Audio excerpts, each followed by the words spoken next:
Re-entry vehicle, nuke warhead, guidance issues unproven, Selva. Trump threatened fire and fury if North Korea targets U.S. While North Korea is maintaining its torrid pace of weapons tests, there are at least three key hurdles Kim Jong-un's regime still needs to overcome before it can field a nuclear-tipped intercontinental ballistic missile capable of threatening the U.S. mainland. The threat from Pyongyang is growing, but it isn't yet imminent, according to General Paul Selva, the number 2 U.S. military official. Selva, vice chairman of the Joint Chiefs of Staff, offered his thoughts in a statement to Bloomberg before North Korea launched an intermediate-range missile early Tuesday local time over Japan.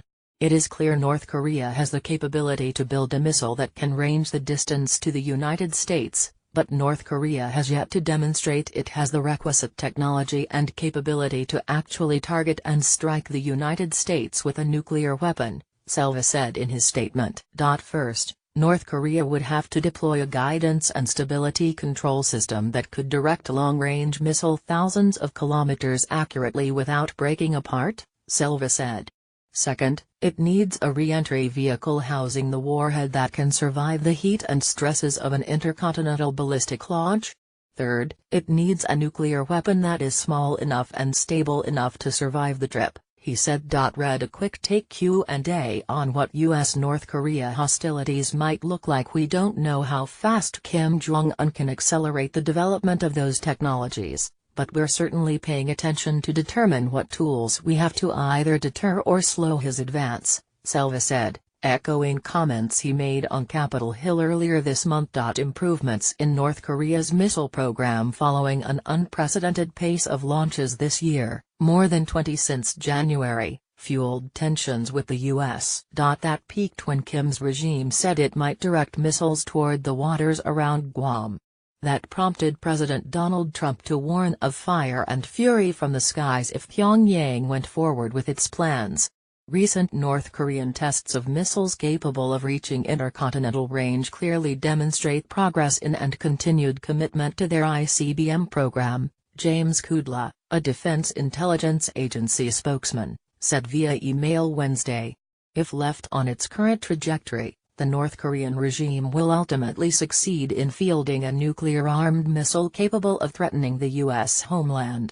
Relations between the U.S. and North Korea briefly eased after Trump's fire and fury comment.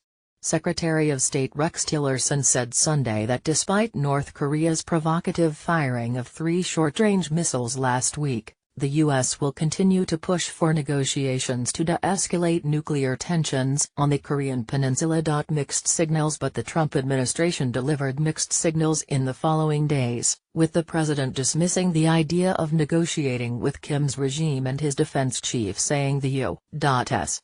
hasn't yet exhausted its diplomatic options. There's no suggestion in Selva's remarks that the technology gap facing North Korea is beyond reach given the country's recent improvements in rocket technology.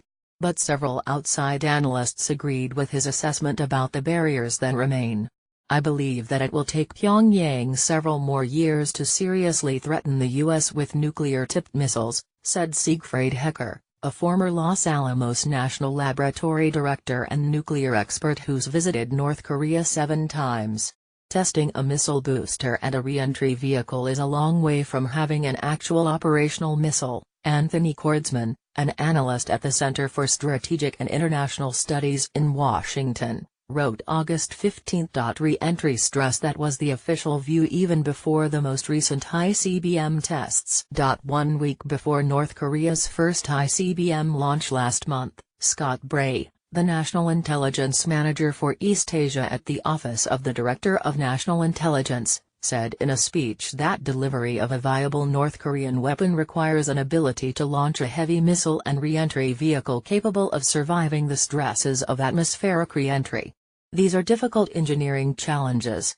The U.S. should take advantage of North Korea's as yet incomplete capability in its diplomatic efforts, said Robert Litwack, a former National Security Council Counterproliferation Director and Director for International Affairs at the Woodrow Wilson Center in Washington.